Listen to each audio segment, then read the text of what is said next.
Mangga.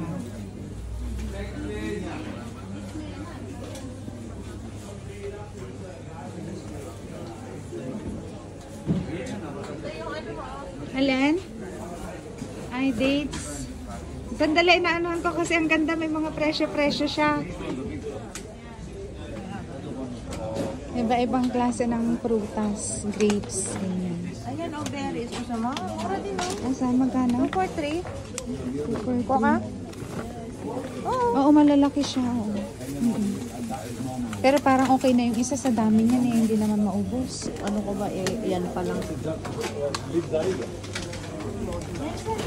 Alin?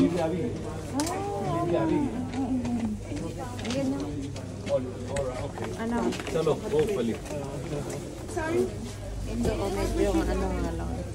Ano, sira na yata yan. Iba-ibang klase ng mushroom din. Saan yung isa? Kukuha ka? Nang mushroom? Mushroom? Kukuha ba tayo? Anong gagawin mo? Mayroon passion fruit. Ano na nga sa Tagalog to, Len? Meron silang tawag dito sa ano. Ano ba? May pears. White pears. Ito. $4.95. Ibang klase ng mangga. Ayoko ng longgan. Dragon fruit. May guava. Watermelon. Ang sarap bumili ng prutas dito pero mahal. May tamarind. Oy, pagkano to? Magkano? Mayroong salamagi. Magkano yung ano, sampalok? Ibang klase din ng mushrooms. Mushrooms.